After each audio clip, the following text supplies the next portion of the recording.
Welcome back to the podcast. Today I've got my good friend, Mark Young, Dr. Mark Young, really helping us look at the way to biohack our future. We know that this is the topic of topics. A lot of you guys are making this way more complicated.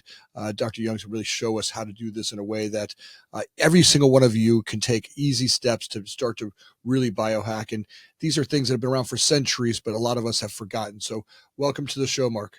I appreciate the invite, Anthony. I mean, people give me these intros when I get on these calls, and it makes me want to meet me. Well,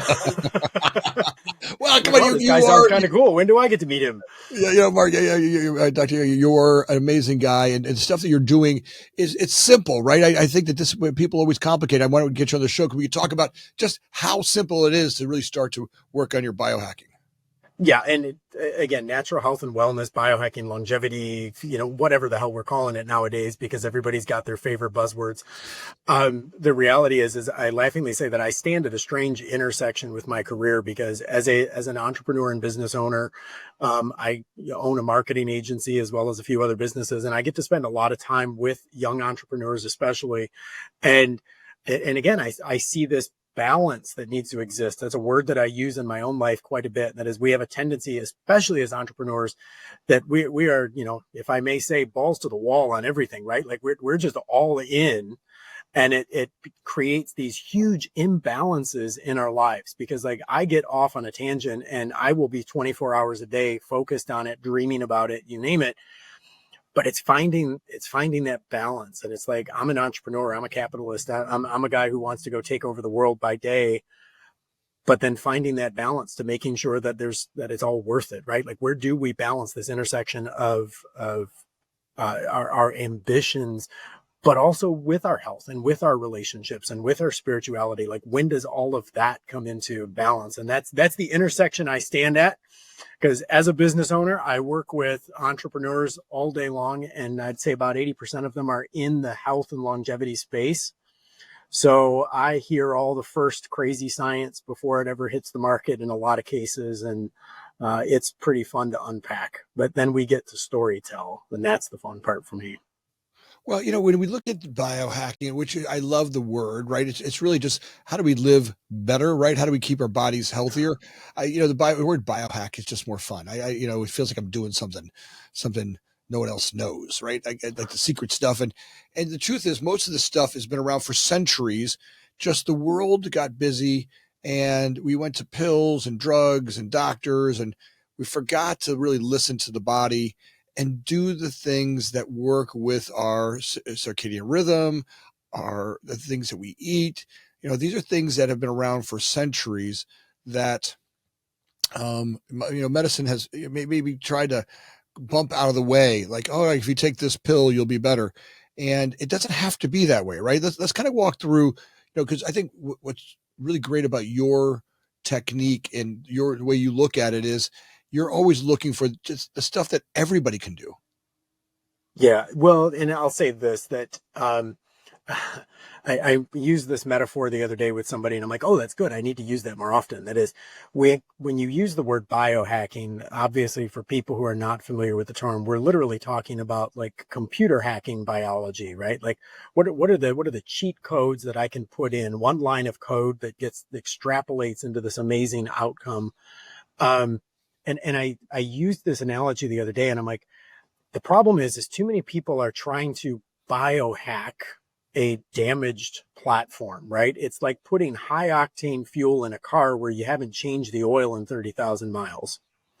And I'm all about the oil changes. Like, I get the high octane stuff. Like if you could see over the corner of my desk, you would see I take about 75 different types of supplements a day. But there's a cognitive dissonance that exists when I'm willing to take 75 supplements a day, but then I eat garbage. Or drink all night. Correct. Right? Like, yeah. If I'm going out drinking, or I'm not sleeping, or I'm spending zero time in relationships, or I'm spending zero time in meditation or any kind of downtime to reset and regulate my nervous system, well, congratulations. You just spent $3,000 a month in supplements and destroyed any kind of basis for it, right? Because And I think that's where, and again, entrepreneurs, right? We're clever, we're innovative, we're problem solvers, we're these people who want to go in and engineer everything into a better outcome in a more efficient space. That the problem that I have there is, yeah, but the foundation's broken. Like, if you're not going to get a stable foundation, the whole idea of biohacking is optimization. But the optimization side of things, it assumes that the foundation isn't broken first. And I think too many people are spending time, spending money, spending, burning off brain cells trying to get into the nitty gritty of all this, ingenuity. And there's just some basic stuff like, how are you eating? And I will say, are you eating intentionally for nutrition? Or are you eating what's convenient or eating what tastes good? Are you paying attention to your sleep? Like, are you sitting on your laptop until midnight and then upset because you didn't sleep well that night? Are you getting time outdoors? Like, are you just walking around barefoot in the grass for a little while? And I live in South Florida, so that's easy for me to say. But this whole idea of like, are we taking care of our sleep hygiene? Are we spending time in relationship with people? I mean, literally just not having a circle of close relationships leads to death. Like, how are we balancing all of these different things in our lives? And I'm going to throw one out there that's particularly important to me.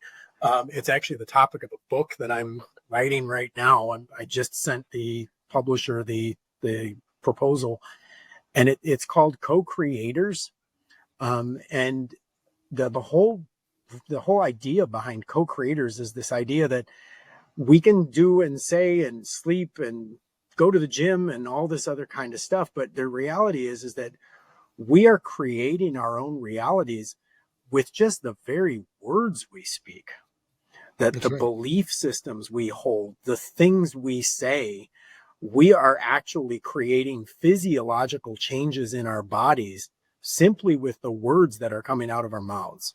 I can't agree with more. I was with a young lady yesterday, and we were talking about, she had some real trauma young, right? I'll you can really, I got to spend some, great time. She kind of pulled me aside, said, and I don't know why this conversation happened. Maybe a father figure to work. She's someone I worked with on a project and kind of just knows me. And, she pulls me aside, starts talking about the trauma she went through as a young lady and the trauma she's going through today.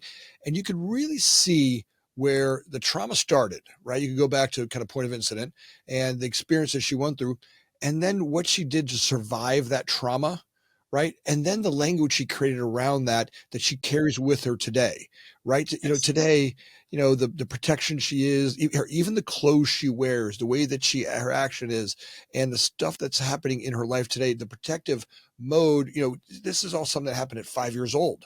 Right now, she's a 40-year-old woman, and it's still being carried through in language and actions and behaviors that are causing it where she doesn't have access to that other part of her, right? That, because of this way of being, or those words that she uses, or the language she spends talking about herself, there's no access to that, right? She has no freedom in it. She's really in this protective mode that she's carried from a 5-year-old girl who went through trauma. Right. And we see it all the time. And again, the psychological background, and as you and I discussed, like, I mean, yes, I've got a doctorate in functional medicine, but I also have a master's degree in clinical psychology. So I land in the merging of those worlds also. And then I work as a marketing guy. Who am I?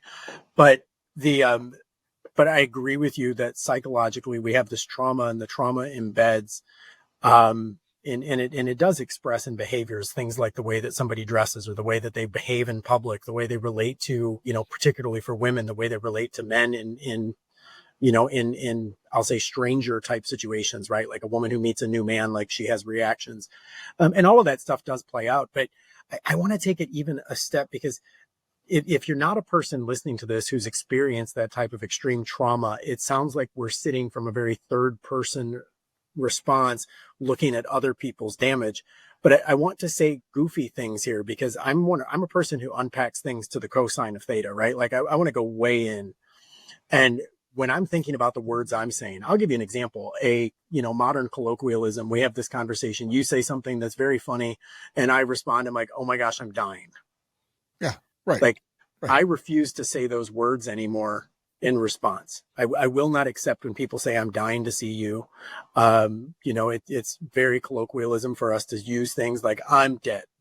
Like, that's so funny. I'm dead. And I'm like, I refuse to speak those words into my body. The same way I refuse to speak words about people who accept and almost crave diagnoses. Like, people who are just Yeah. looking, Yeah. like the whole damn world right now, Anthony, Yeah. has PTSD, right? Yeah. And Yeah. no one even knows what it really means. Yeah. But everybody thinks that any form of inconvenience they've experienced in their life is now PTSD. And I don't mean to diminish the people who actually have PTSD, but if I keep talking to the cells in my body Yeah. and tell them how traumatized they are, they believe me.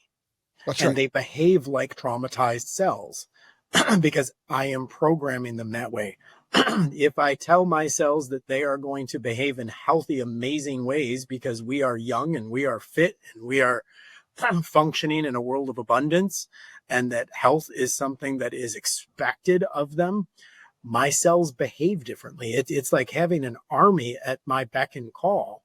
And the way I speak to them and the way that I set them up is 100% predicting my future. So, Doc, you're saying that the words I use create the life I live? I would say that, but Yeah, yeah. So give me more about that. Like here, because I want you to get this. I think this is I want a people to big, understand yeah, the psychological and the physiological connection, yeah, because we tend to think these as very compartmentalized, but on an almost energetic vibrational quantum level, these things coexist. You can't detach one from the other. So I'll give you an example. If you were sitting, if, you're driving down the road and your wife, your girlfriend, your buddy, whoever's in the passenger seat, and yells, "Look out." What happens to you? You're behind a steering wheel. That person yells, "Look out." What happens? Every muscle in your body tenses. Nitric oxide floods through your body. Your pupils dilate. Your digestive system begins to slow down. Your sympathetic nervous system triggers. Your skin goes on edge because every nerve cell in your body is activated to be able to find threats in the environment, and so on. Now, let's say that he shouted that or she shouted that just to tease you. There was actually no particular threat. Did it change the fact that words coming from somebody else created physiological responses in your body? yes. It You, happens all the time. absolutely. Your biology changes. If I were to be in the room with you right now and just walk up and give you a hug and just hold you in that hug in a very awkward bromance moment and just hold you there for 20 seconds, you would actually, your muscles, is at first you'd probably tense up for a moment because it would be a little strange, but your muscles would relax. Your brain would start to release oxytocin. You would actually feel endeared to me, in a friendly way, obviously, but like you're going to feel like this is Yeah. a thing. Like, you're like, okay, wow, like that was nice. Like, why? Because those types of actions and words create physiological responses in our body. Now, let me say this. You go to a doctor and your doctor says, "Anthony, I'm really sorry, you're diabetic." And now all of a sudden, you spend the rest of your days talking to your body as if it's diabetic. That's right. Do you believe your cells try to fix the diabetes, or do they accept that that's part of life now? It almost becomes, it's almost in speaking it, you become it. And Yes. I just went through that where I was pre-diabetic. And I'm like, no, no, no, no, no, no, no, no. I am not heading down this path. And Correct. worked the other way, saying, I'm not playing the game. And I just got back the Correct. best blood work I ever had because I said, I'm not accepting it, and fought the other way. I mean, uh, we could accept it like into our life or go, no, it's the thoughts, actions, behaviors that are causing that Absolutely. pre-diabetes. And Absolutely. it really took me saying, I'm not going to accept that behavior. And all right, I'm going to go look at how am I eating? And like in the Absolutely. moment, what you're talking about came true in my life. And this is literally I'm saying the last 4 weeks where I, I just got back the best blood work I've ever had. And Congratulations. That's awesome. yeah, but really to stem from, I got some biohacking tools, which were number one was stop eating inflammatory things. And the number one item was sugar. It was Yep. just, 4 weeks of not eating sugar. All of a sudden the diabetes is gone or the pre-diabetes is gone. And my doctor's looking at me like, what are you doing? I'm like, hey, I just quit eating sugar. And now, wait, don't make that easy. It was not an easy task. It was probably harder to do that No. than quitting smoking or drinking or any of the things habits I've had in life. But it was definitely a challenge to get there. But No, but it's an input output. Yeah, input output. But I want to go one step deeper to that. And again, I speak to entrepreneurs and business owners all day, every day. And one of the things that I'll point out in all of that, though, is there is a, what do I want to say? That there's a quantum. I'll go that crazy and say that I believe the next level of science that we've yet to tap is this idea of energy. And we are all energy. We are all frequency and vibration, but there is a scientifically proven, if you will, at this point, the biofield that exists around people, and we can actually measure a biofield and we can view a biofield. And I laughingly say I was speaking with somebody, and you and I had discussed this topic of ancient wisdom being so true nowadays. And I'll throw out a couple of things, but one of them being this idea that as we manifest and project to the world that which we are and expect out of life, those things come. The person who seeks disappointment will find disappointment, and the person who seeks abundance finds abundance. That's and the person who views the world through a lens of scarcity will always find a lack. And again, you find what you're looking for, right? It's that whole concept of, it's always the last place you look when you find your keys. And it's, well, yeah, because you stopped looking when you found your keys. And if what you're looking for in life is disappointment, it's amazing that when you find the disappointment, you quit looking. Yeah. Because when I find disappointment, I keep looking. That's right. Because that disappointment must be just some other roadblock on the way to some greater success. I keep looking. I don't find the keys in a disappointing place. I'm going to keep looking for something better. And when I find the better, I'm going to say, that's what I knew was always there. It's just like reframing it. My son this morning was having that experience where he was talking about how, it was Friday. Today's Friday where we're recording this. So he was talking about what a week it was, and he had a bunch of stuff going on. And I said to him, I go, look, what if you reframed what was hard about the week as, this was the stuff that you need to do to peck your way out of the shell to be able to fly one day, right? Without going through what you went through this week, all those things you went through, they were a gift. If you could reframe the conversation around the frustration of it, but looking at it as a gift that you received this week in life lessons that will really literally change your who you get to be later on. You can't see it now, but when you look back over time, it'll make sense to you. I have this tendency to always, I've been doing it in email a lot lately too, but just asking people, whether it's acquaintances, people I'm just randomly talking to, whatever, I'll always throw out the phrase, how can I make your life better today? Like, what can I do to contribute to make your life better today? And normally it takes people off guard because that's not something that people are accustomed to hearing. And maybe it's an act of servitude or generosity or whatever you want to call it. The reality is most people don't give me an answer. What I find, though, is that just using those words implants a vision of their lives that's better than it is right now in their heads. Because I get them thinking about what would make today better. Yeah. Whether it's anything that I can actionably contribute to or not, their day is better because they start focusing on a better version of today.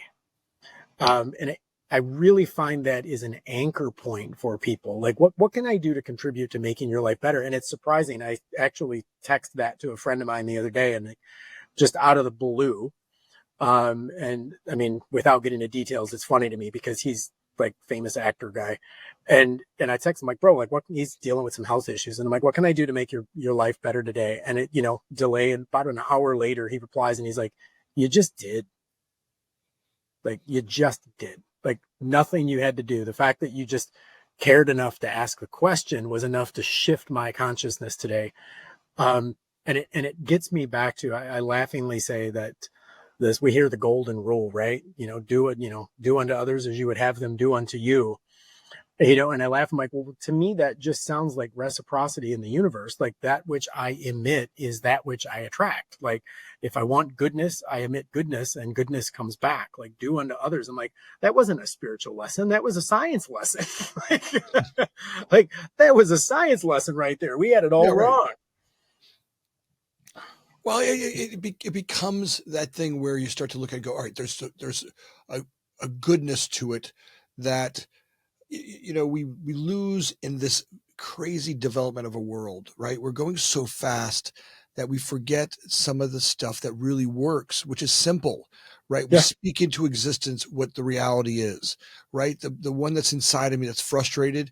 When I see the world from that frustration, I find frustration, right? When I can slow down and go, and really, like, one of the biohacking things I do is I have a couple statements that I think I need a tattoo on the inside of my eyelids. One of them is, what if the opposite of what I'm thinking right now is true? Right. When I'm mad at somebody or seeing something, what if the opposite of that's true? Like, it became one of my Yes. cool little hacks for myself, like a I love mind that. hack that says, I'm looking at someone and I'm like, oh, that SOB and something, whatever it is. It happens to be, and it usually happens when I'm hungry, angry, lonely, or tired.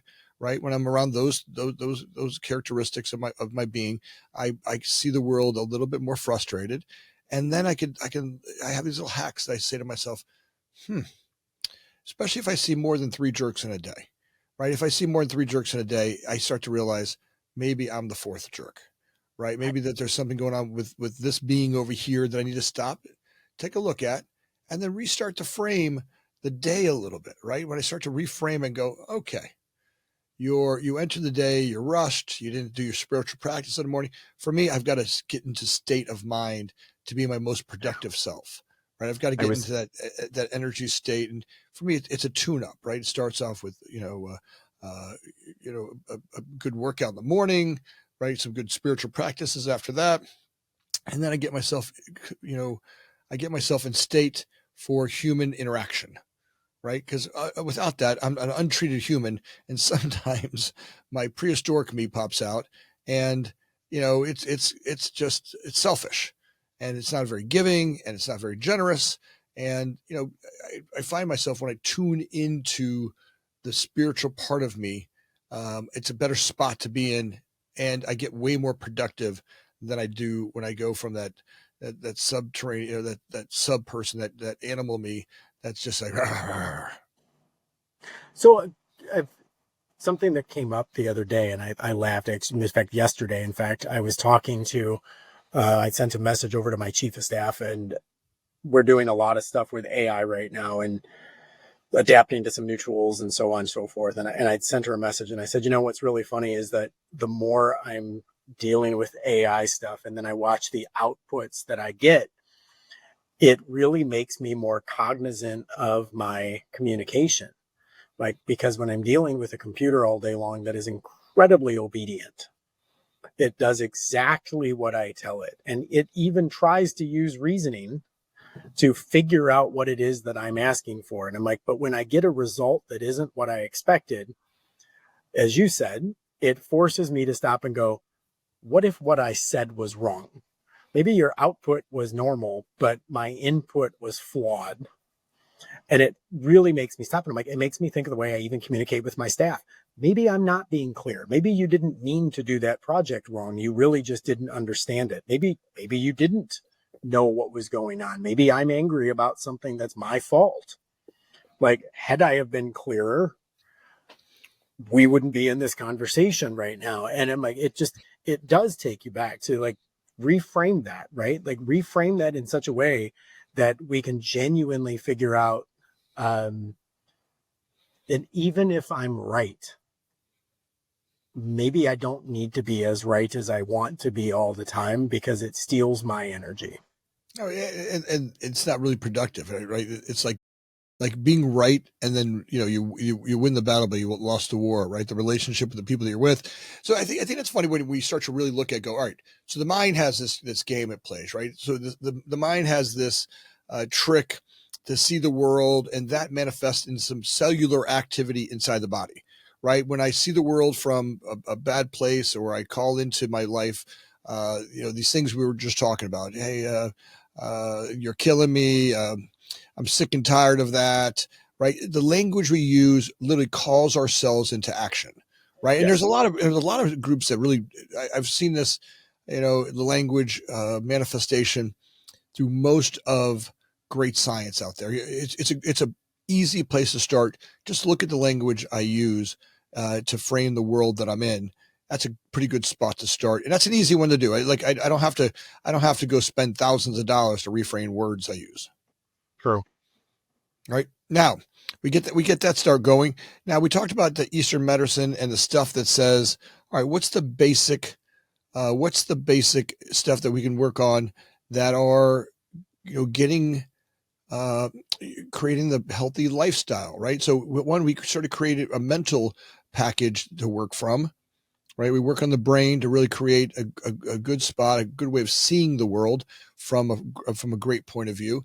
Now let's go start to look at, where do we start with the physical plant, right? The physical part of the body. Yeah, I think there are a couple of different things that I would add to that. And again, the one is keeping the foundation solid, right? Like the foundation that we're looking at is this idea of, let me back up for a second. We talk about making sure that we get our supplements and all of our nutrients and whatnot to keep our physical self-health. But how many of us are paying a lot of attention to gut biome? You mentioned inflammatory foods as an example. Well, when you're taking supplements and your body is fighting inflammation, the absorption rate of your supplements are so low. Same way, like if your gut is a mess because of, you're pounding sugar all day, for instance, using your example, the reality is you can spend thousands of dollars on supplements. Your body perhaps just won't absorb them. I was talking to a staff member of mine yesterday who he had outlined, he was talking about how, oh, well, I've been taking this and I've been taking this. And he's like, but I really just don't know what I should be taking.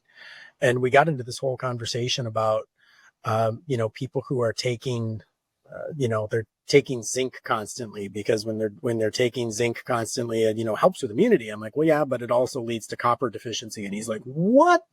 I'm like, well, yeah, copper deficiency. You take too much zinc, you get your immune system up, but then you end up with copper deficiency, which is going to turn up in hair loss. It's going to turn up in skin aging. It's going to turn up in tissue damage. Like, and it's like all things in balance, right? Back to that word, the whole idea that people freak out about, sodium in their diets. It's like, there's nothing wrong with having sodium in your diet. Sodium, you can't have too much sodium in your diet.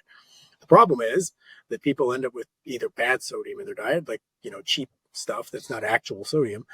But the reality is like your body will just expel anything that's too much sodium. The issue is it's a potassium imbalance that people are by and large dealing with, which leads to things like cardiovascular problems. So we need to be looking at the foundational things. And again, we're always looking for the jet fuel when in fact, it's not the sexy stuff that's making it happen, right? It's the day in, day out.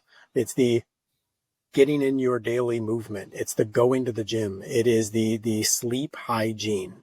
It is making sure that we're cutting ourselves off from device usage, before we're going to bed. It's, as you said, your morning spiritual ritual. It's, but now we get into the, oh, but this one's made with spermidine and, this one actually helps with the release of telomerase. And well, sure, those things are fantastic. Like, but you're trying to extend DNA when your DNA is so damaged from everything else you're doing. Like, you're not fixing actual problems.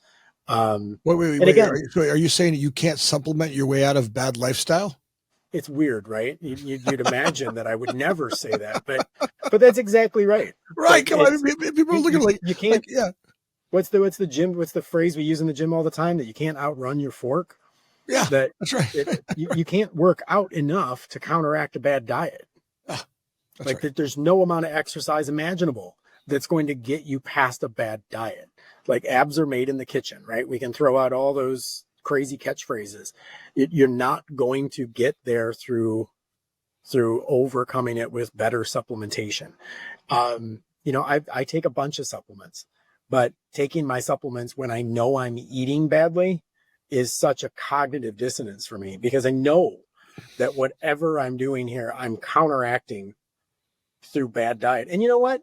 Sometimes I just make that choice. You know, Sure. there are times like I can't go to the movies without ordering a big tub of popcorn because I just love popcorn. I also know that it is terrible for my gut. I know that I will pay for it for the next 24 hours. And I know that I'm going to put butter on it, which is absolutely made with sunflower oil, which is just going to lead to additional PUFA, right? That polyunsaturated fatty acids that I'm dumping into my body, which is going to cause an inflammatory response. And my response is, you know what? Once in a while, I'm just going to friggin' do it because I love to taste popcorn at a movie. That's right. And That's right. and it's fine, but it's not 7 days a week. And it is a very conscious thing to make those types of decisions. And I believe that people should be doing things to enjoy life. Don't make it so miserable. Like I don't completely abstain from alcohol. Like I'll drink alcohol. I was just thinking about it yesterday. I haven't had a drink in probably over a month. Last time I had a drink was on my birthday, which was the 2nd of July. So like, and it doesn't even faze me. I don't care. You But know, and I get it. Just there's a reasonable behavior in there. Now, the problem I have with me is I don't know reasonable, right? I'm the opposite. oh, I'm the guy you who we both, doesn't buddy. go right. Like I'm all in, right? All of a sudden I break the sugar. Look, one night of drinking, equals a domino effect, right? That allergy kicks back in that says, all right, maybe I could have another one. Maybe I could have another one. And all of a sudden it's, multiple nights in there. Now, I think some brains are set up that way. They can handle it. But one of the biggest problems I had with drinking was the sugar withdrawals, right? What I didn't realize is my body would crave it. And then all of a sudden, cunning, baffling, and powerful would kick in. It would talk me into, yeah, you can do it. Now, for my kind of behavior, it wasn't able to, my wife can, and she's like you. She can have a drink and then not have one for a month, and not, she could be in a room with people and feel completely normal. For me, it wasn't that way. It was like, well, I like vodka, right? I'd like and that's a lot of sugar by the time you're done in a night. There's a lot of sugar. And then the next day, I could literally feel my body, and I didn't know it at the time. I didn't know at the time, but all of a sudden my brain would be talking me into it, and I couldn't see that, right? Like I would say, oh, yeah, I don't need to I drink want to again. correct one thing in what you're Yeah, saying, and I want you yeah, to look up some of the recent yeah. writings from Stephen Gundry. Go ahead.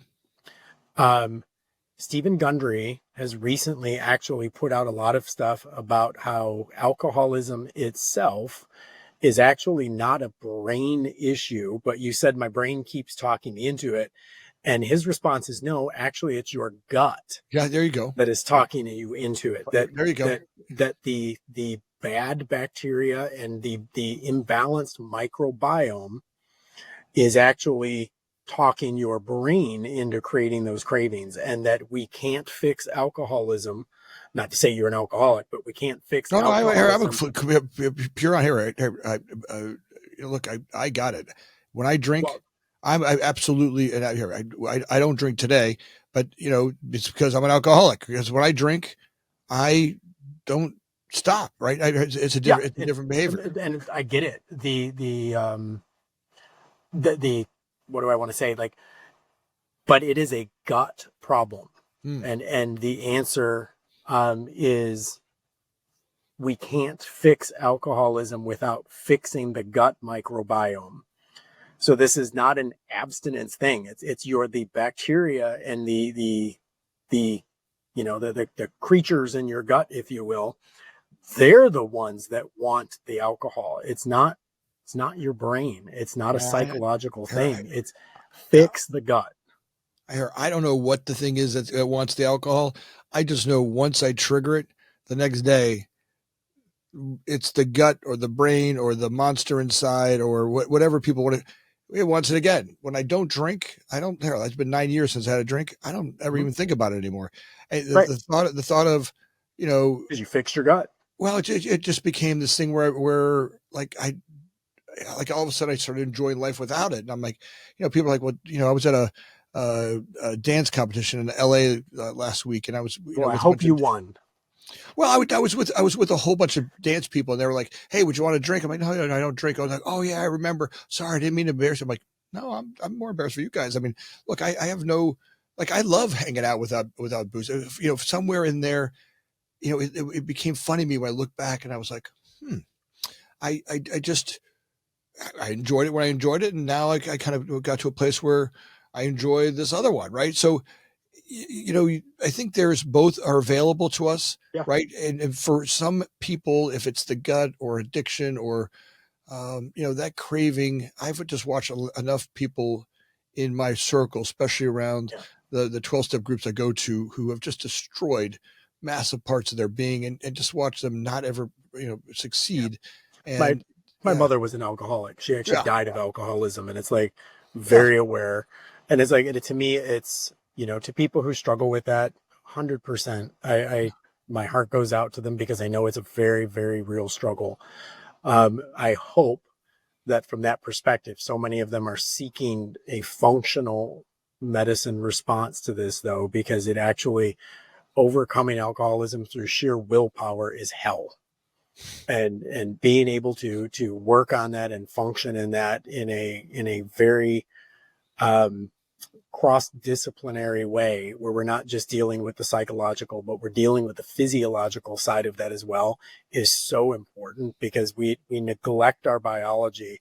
I sit on the board of a recovery center down here in South Florida, and the entire purpose of it is to understand that, so a person quits drinking or quits doing drugs, well, then they end up in a recovery center that's nothing but cigarettes, Mountain Dew, and Doritos. yeah, right. It's like, okay, like we fixed one addiction, but it's like I'd almost think that in some respects the alcohol was better.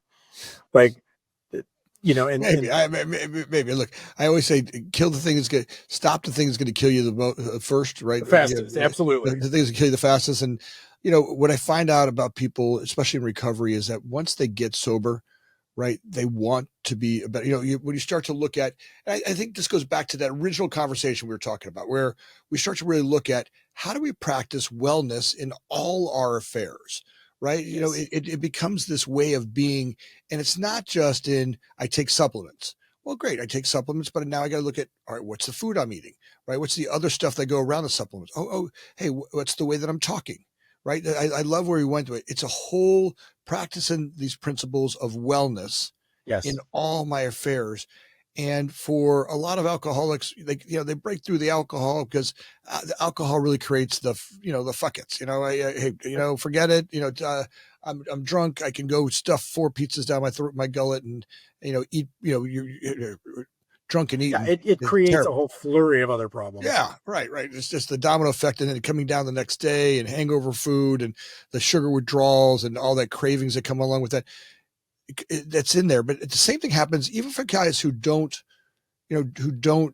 It's not about the alcohol. It could literally be just bad diet stuff. Like all of a sudden, I find myself eating fatty, sugary foods, and the inflammatory effects of that. I don't feel like working out. My body hurts more.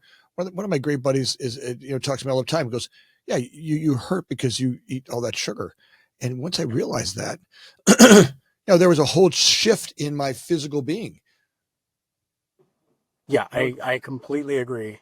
I think so much of this stuff is so important. I think what I'll call an interdisciplinary approach to life, and that is we don't live in a vacuum. We are mind, body, and spirit. All of them need nurtured. All of them need hygiene. And in that respect, I say even to your entrepreneurial audience, like, it's important to keep balance in all of those things, simply because as you said, when one goes out of whack, they all follow. And I find myself, even when I do the tub of popcorn, like, I have to psychologically prepare myself for Monday, because I tend to go to a movie on a Sunday night. I have to psychologically prepare myself because I know that my mood will be off on Monday. Just, I that's right. know that's going to happen. So I deliberately don't do things. If I've got an important Monday meeting, I avoid doing things on Sunday that are going to throw me into a physiological response. Like, it's so necessary. And it's that balance. It's the take over the world aggression of an entrepreneur who also needs to, and my buddy JP Sears, if you know who JP Sears is, we had this conversation on my podcast, and we were talking about that warrior archetype, and that the entrepreneur tends to fall into that warrior archetype, but it's the mature warrior understands how to slit a throat in the day and cuddle a baby at night. That it's both of those things. It's not the giving up the passion, it's the being able to align the passion with balance. It's both. It's lover and fighter, right? It's taking care of psychological wellness and spiritual and physiological, and keeping that balance existing. And as we mentioned before, even in the psychological, is keeping the words and the belief systems in a place that allow all three of those systems to thrive. It's funny watching. I mean, even myself go through those archetypes, right? I mean, the one in me that's a warrior and wants to go out there and slay stuff. But then there's exactly being able to bounce between the human archetypes. Females have them as well, but being able to bounce through and have access to that, so you're kind of multidimensional. It takes some skill, and I think that's one of the great gifts of practicing, right? You go through being a great warrior, and you go, all right, great, look at all the dead bodies behind me. I got some stuff done, but look, all these people are dead back there. And then you find, what it means to be a great lover, to build family and love your children, love your family, love your wife, and then what it means to be a magician and create stuff and magic. But then really, how do you start to become a king and look at all of the kingdom and the realm and the community and bring community together and hold the high watch for the group?